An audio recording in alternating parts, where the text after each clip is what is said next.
Samasta jana kalyane niratham karunamayam namami Chinmayam devam satgurum brahma.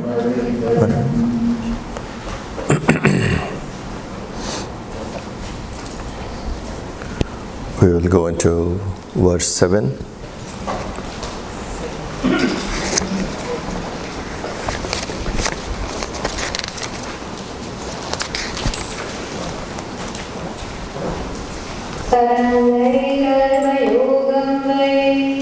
Tarangai karma yogam vai Tarangai karma yogam vai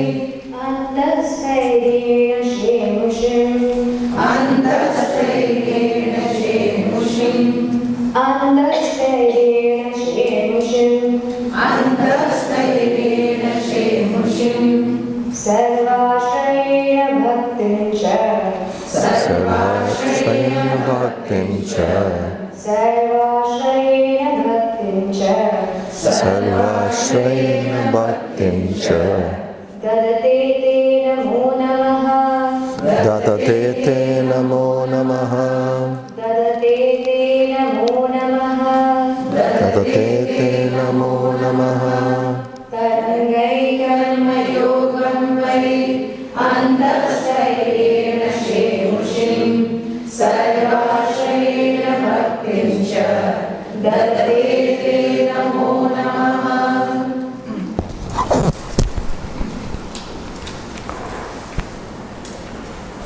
In this verse, the points discussed are how one can learn lessons of Karma Yoga, Bhakti Yoga, Jnana Yoga from the ocean. Okay, so that is the main point. Before we go into these three topics, we need to understand that the approach to the truth will have multiple paths, multiple methods. It can't be just one. Now, this is a very important aspect. We can't reach the truth with just one way. We must understand that there could be multiple methods to get there. In our culture, we are very clear about it. That is why you have Karma Yoga, you have Bhakti Yoga, you have Jnana Yoga, Raja Yoga, hundreds of methods. Different forms you worship to go there. Different schools of thought. Sankhya, Nyaya, Vaisheshika, etc. Then you have things like Advaita, Dvaita, Vishishtadvaita. Variety of these methods coexisted together. Each one is different. But it had the depth to accommodate the diversity, appreciate the diversity. This is something which we need to express to the world. That there would be multiple methods, multitude paths to reach the Lord, and each path has to be respected. They have to coexist. See, you see, 6 schools of thought coexisted together. Different forms of worship coexisted together. Different approaches of walking the path, Jnana, Bhakti, Karma, coexisted together. So this depth to accommodate, coexist, comes from a great value in pursuing the truth.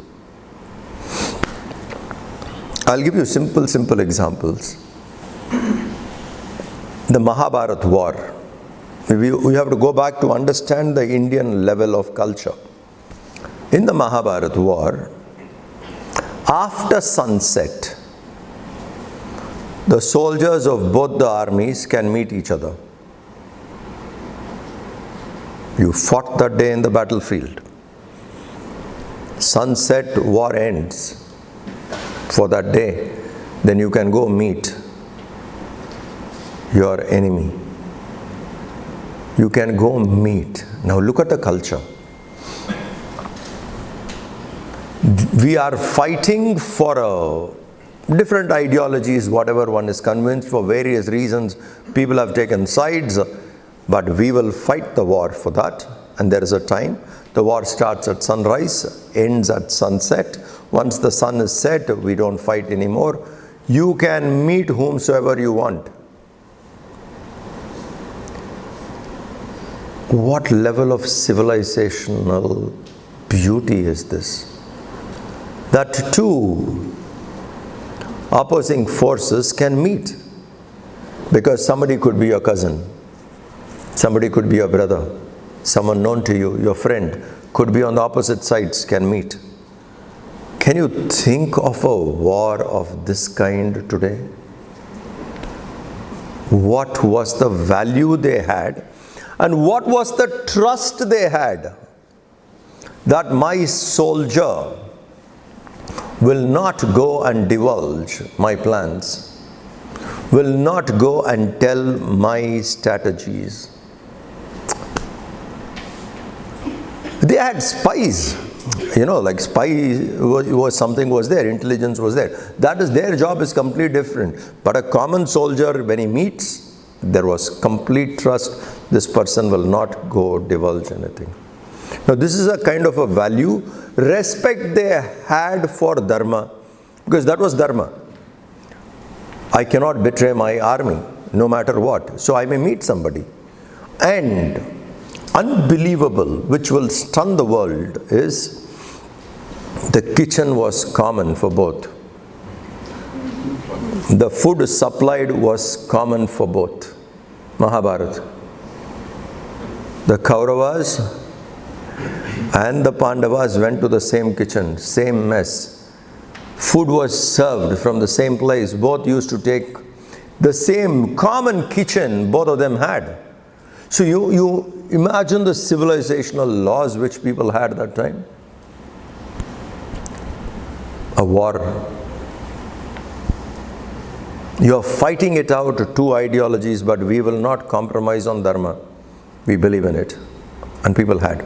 So there was always great respect for dharma, for truth, etc. And we respected different methods to reach.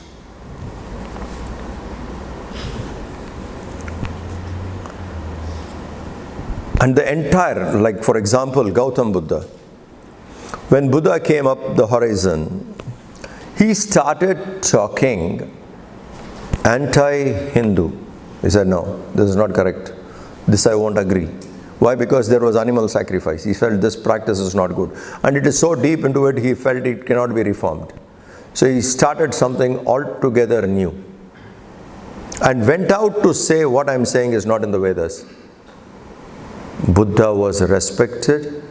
Buddha was called an avatar. Your main book is the Veda, and he is saying things against it, and he is taken as an avatar. Because we respected that school of thought. You have come here, there is a difference, but your experience can't be denied. You have reached the truth and you are telling. So he was respected. And if there was anything, it was debated.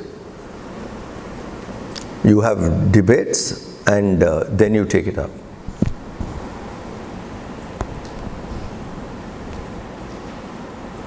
Who was Mandan Mishra's guru? One-eyed person. Kumarila Bhatt. Kumarila Bhatt wanted to understand what is the strength of Buddhism. Went into Buddhistic monastic order, pretending to follow Buddhism. And he learnt where is their strength and how they operate. He analyzed it. So actually, it is a kind of a betrayal to his guru. Do you understand? Because the guru trusted him that you are coming here, and he taught. So, but the motive was different. So he felt that he cheated the person who trusted him. So you know what he imposed on himself? He will kill himself by burning himself through husk. So he sat in husk, and it is a slow death, burning to death. And he did. So Shankara goes to him saying, hey, I need to debate with you because you are an authority on Karma Kanda. We need to talk to each other. But by then he has already sat into that. And it will be a death probably 10 days or 20 days he'll die. Sitting on a burning husk. So Kumarila Bhatt will tell, no, you can't argue with me. I have given it up. Now in this position I'm not going to come out of it to find. But if you can, go meet my disciple Mandan Mishra. Talk to him. If you convince him, you have proved your authority. Otherwise, what he says you follow. Because Kumarila Bhatt was very strong Karmakandi. Believed that through rituals you will reach heaven. And to quote Vedas. This was him. So Shankara from there goes to meet Mandan Mishra. Both agree for a debate. I'm telling you the value for knowledge. Both agree for a debate. When both agree for a debate, the judge is Mandan Mishra's wife. And what is the stakes? If Adi Shankara loses the debate, he has to give up sannyasa, get into a grahastha life and reach God through rituals. So Shankara's stakes are he gives up sannyasa to get into grahastha debate. Mandan Mishra's stakes are he gives up grahastha ashram and follows Shankara. And who is the judge? His wife. What must have been the trust that this person will not lie? What is her stakes as a judge? You lose your family? And I mean, can you ever imagine from that state of value system to where we are? Can you ever imagine something like this? Of the respect for dharma, that in these areas people will not cheat. We can trust each other. And the debate happened. Mandan Mishra lost. He became Sureshwaracharya.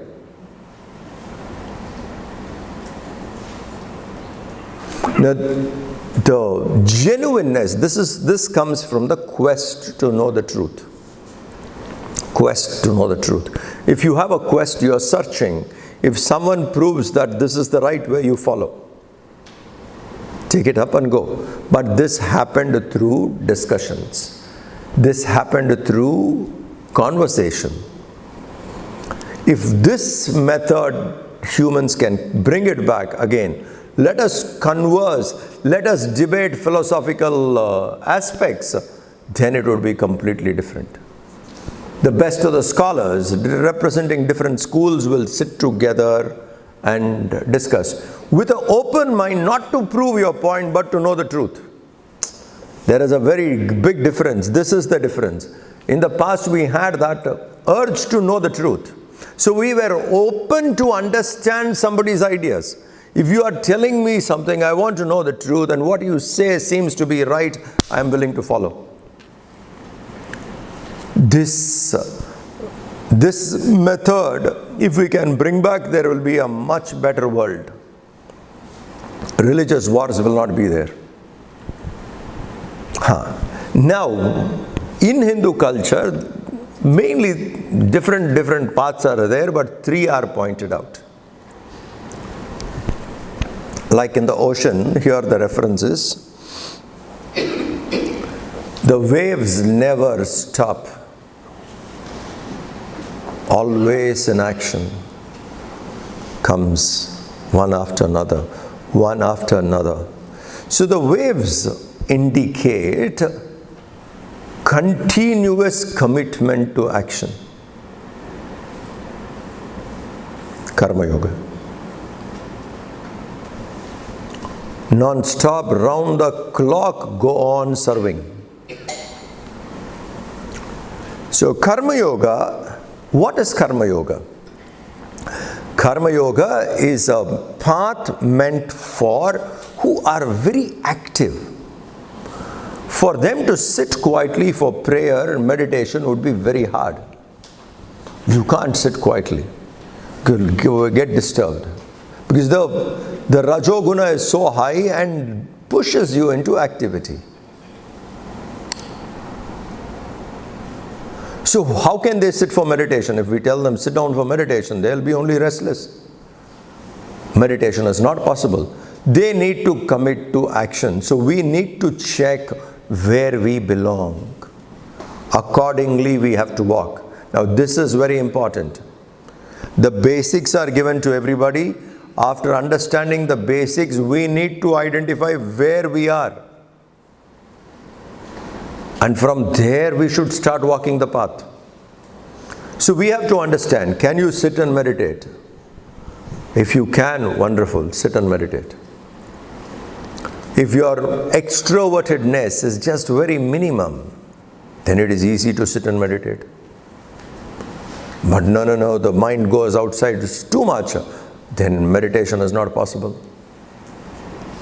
So a person like Ramana Maharishi walks into the Tiruvannamalai, he comes there, sits near the temple, gets into the Patala Linga, sits there 60 days in meditation. Then he finds Virupaksha cave, he goes there and he sits there. For him, mind is calm, he can sit quietly. For 11 years, he did not even open his mouth. He was quiet, silence, not talking to anybody. Because he was so withdrawn, he can be that way. If we are not of that kind, then what is our method? Ramana's method won't work.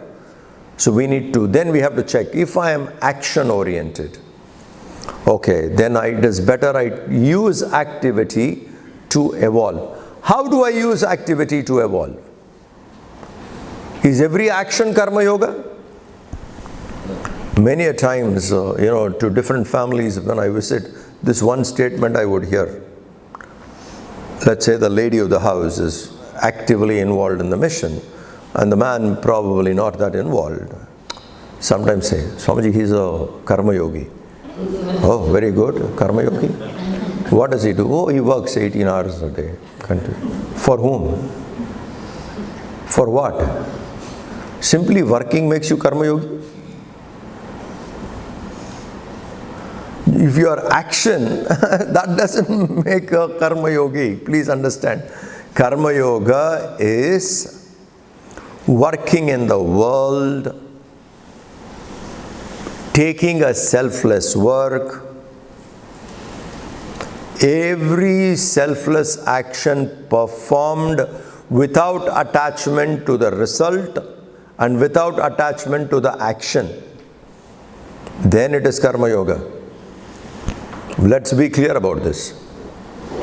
A selfless work performed, a selfless action. To that very action there is no attachment, and there is no attachment to the result of the action. Now perform. Actions performed this way becomes karma yoga. If I have attachment to the action and then I am doing it, like there are some social workers who go out and serve. If there is no work, they are most unhappy people. So they are waiting when the next flood will come. When next something will come so that I can do something. You are waiting. No, that's not correct. So that is not the right way. So what we need to do is, we take up an action which is selfless. To that very action we are detached. To the result of that action we are detached. Now performing actions with this spirit purifies us. Mind slowly calms down. We will be in a position to withdraw. So for those who are of this kind, who are restless, this path is given. Take up to action. So where is the starting point? Can I take to selfless action straight away? No, it is difficult. How can you suddenly, all of a sudden, commit your life to selfless work? It is not possible. So go ahead with your commitment to life, various actions you have. Go ahead with that, even if it is selfish, move on. But to the result of that action, start practicing detachment. First step. And as you go on practicing it, slowly increase the selfless work more. Slowly rise the selfless work, and to that selfless work stay detached. As you were already detached to the fruit of action, now to the action also stay detached. This way, when we choose, our mind would get calmer. This is called Karma Yoga.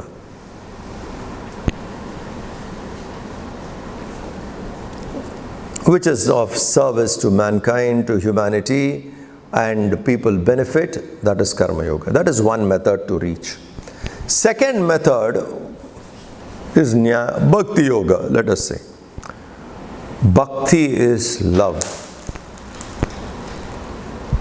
Love. Love here is which has the ability to accommodate, which has the ability to accept.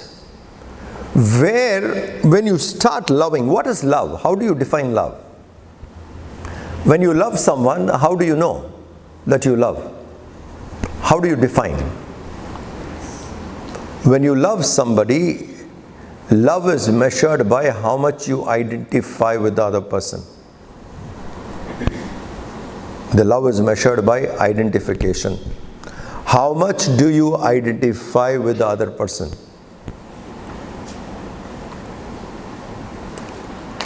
So love is identification. That means a part of you has identified with the other person.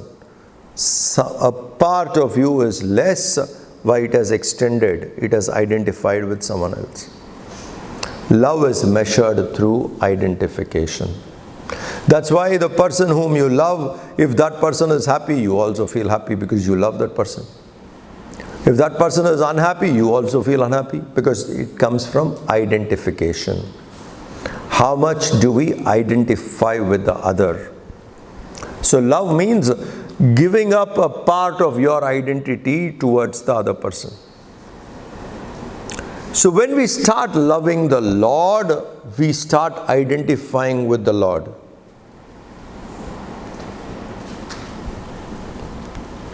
So there are people who have this heart full of affection, love.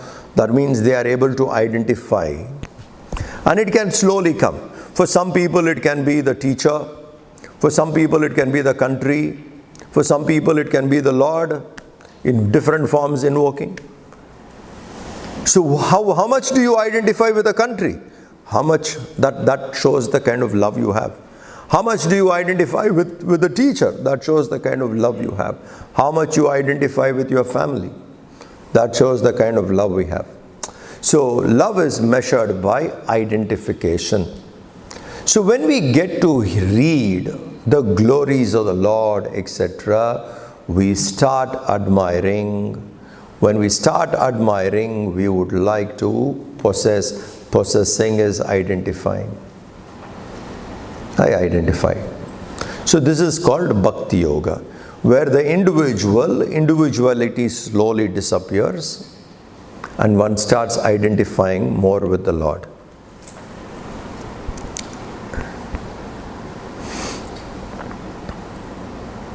When can you start identifying? When we start reducing our selfishness. Extremely selfish, then it cannot be identified. We have to drop selfishness. So when I become slowly selfless, only then love is possible. We discussed yesterday, isn't it? Attachment and love. Where there is selfishness, it is attachment. Where there is no selfishness, it is love. So a selfless person alone can love. So when we start committing to the path of devotion, we start learning more about the Lord and slowly start identifying. That is Bhakti Yoga. Next is Jnana Yoga, where a person understands the truth about the self through study, through reflection, and through meditation. Shravana, Manana, Nididhyasana. You read first. Someone teaches us, the Guru, or somewhere we learn. Then we reflect upon what we have learnt. Then get into meditation based upon the reflection. From Shravana, when you meditate, it would be superficial. Meditation would not have depth at all from Shravana when we do. But having done Shravana, having heard something, we sit and reflect upon it in leisure. There's no other agenda pushing you. So in leisure, you are reflecting upon what you have read. Then there is depth. That leads to meditation, Nididhyasana. Many people do not do much of reflection and try to go into meditation. It won't work. Why we are not finding the required results in meditation? Because I am jumping straight from Shravana to meditation without doing reflection, manana.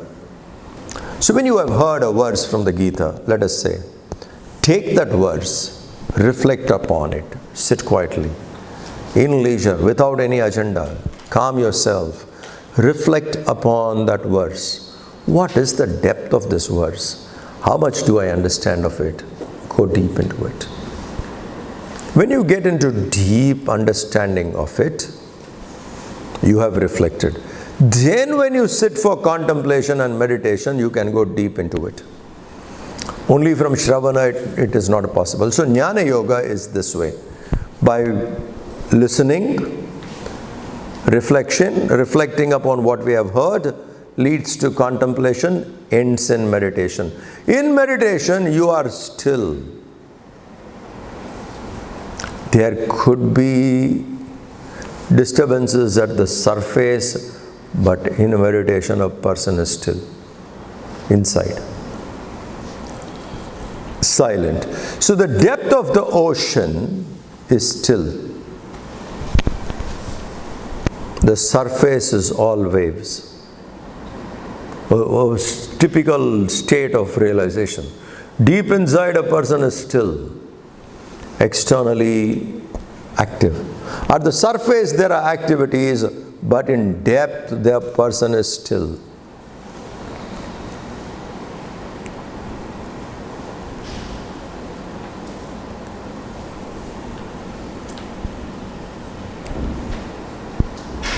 Actionlessness and action. Action at the surface level, but deep down there is stillness. Even right now, there is something in you at this moment is without any action. As we are talking, what is that in you is actionless. Sitting quietly, observing. There is something which is aware of what you are, sitting here trying and listening and understanding, analyzing. Everything that is going on, you are aware. That awareness is still. At the mind and the body level, there is activity. So ocean has the depth of stillness, and at the surface there is a movement. Chara, achara, moving and non-moving. So that is what we pick it up from the ocean as Jnana Yoga.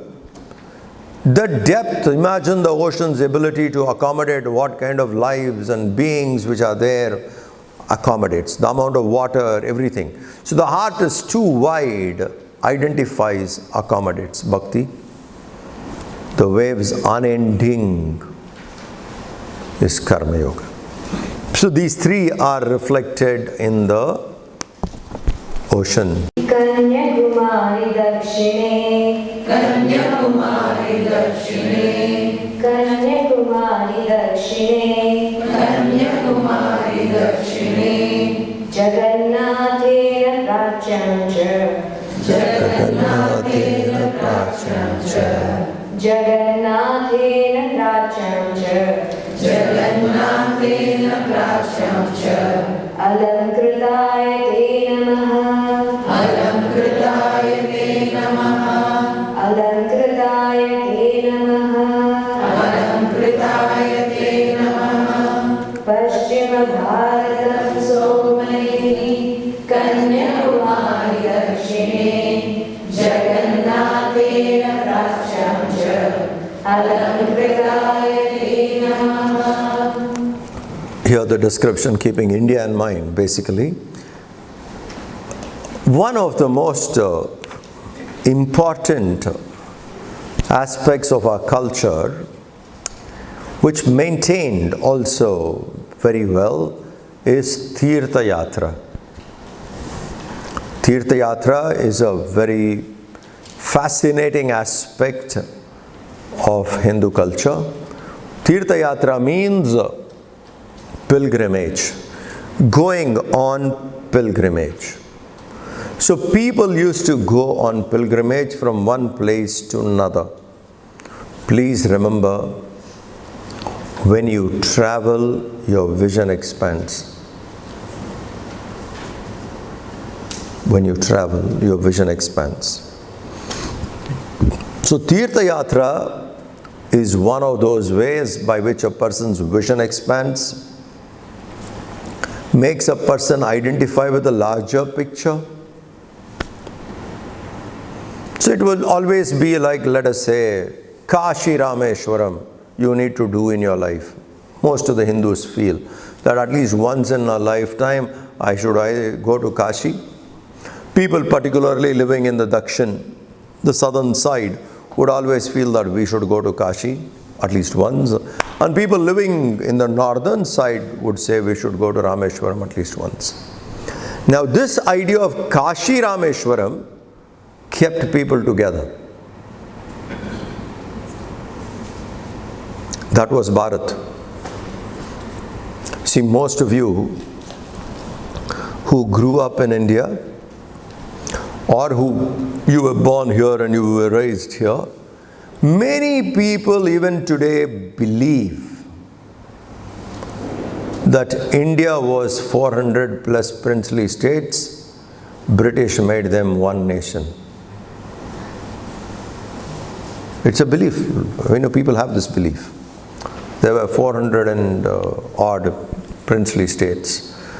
If British did not come, it was not one nation.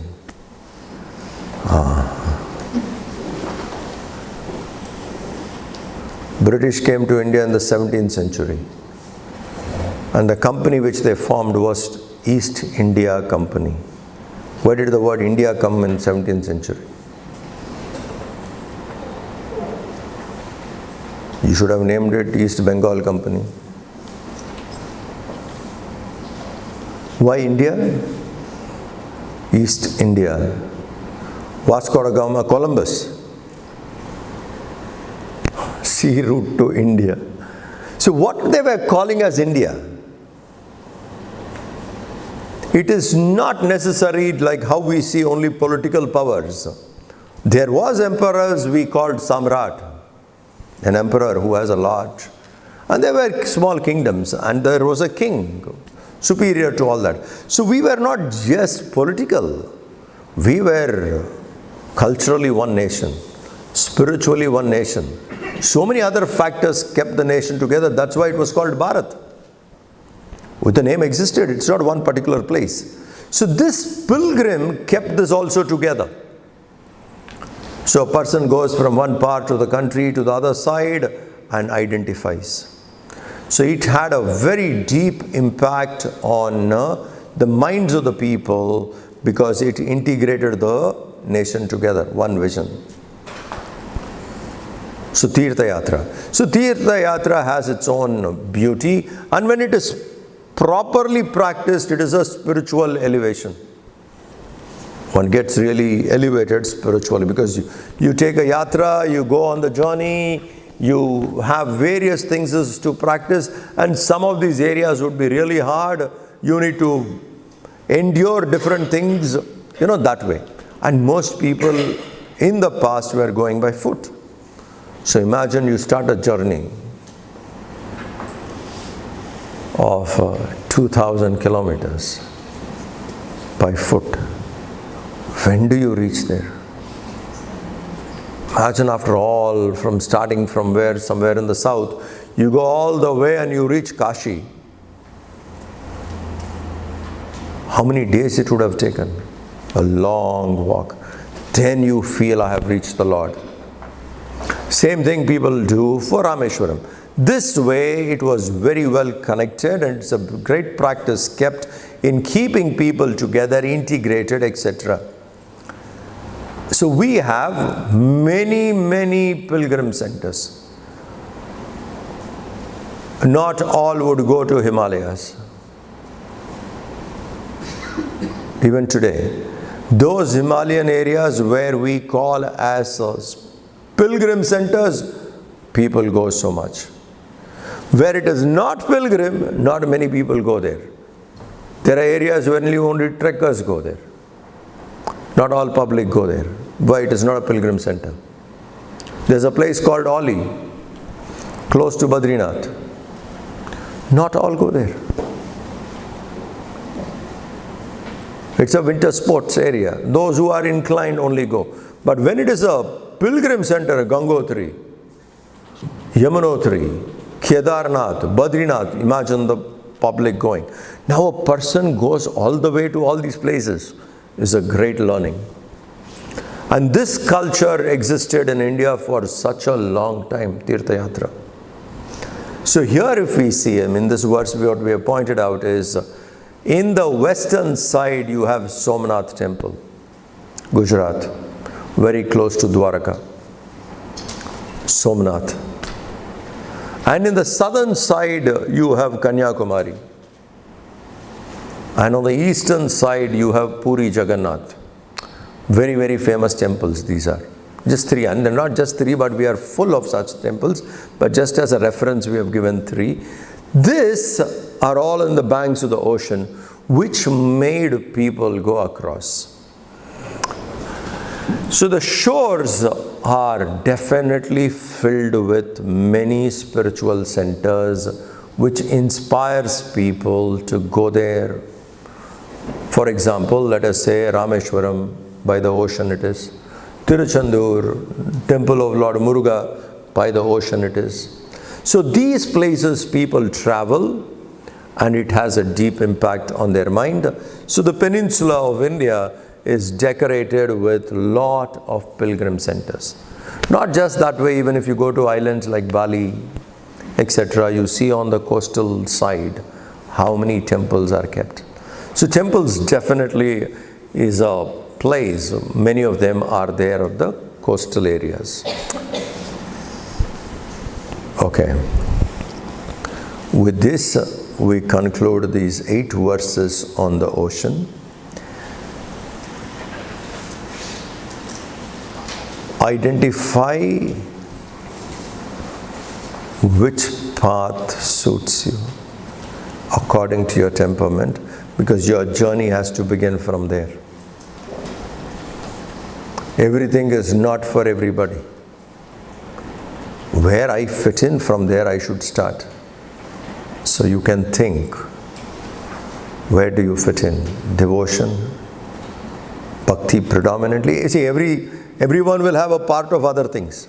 But predominantly what are you? Karma yoga suits you predominantly, or bhakti yoga suits you predominantly, or jnana marga suits you predominantly. So you need to check, and once we identify that to which we belong, it becomes easy. If we don't identify that, then probably, like we would be wasting a little time till we really understand that. So try and identify to which path predominantly you belong to, so that kind of a path one can take up. We'll stop now. When is the next session? I want to read one letter from Tapon Maharaj. 11 o'clock. 11 o'clock? We'll read that letter, Tapan Maharaj's letter. Okay. Om Shanti Shanti Shanti. Harihi Om Sri Gurubhyo Namaha. Harihi Om.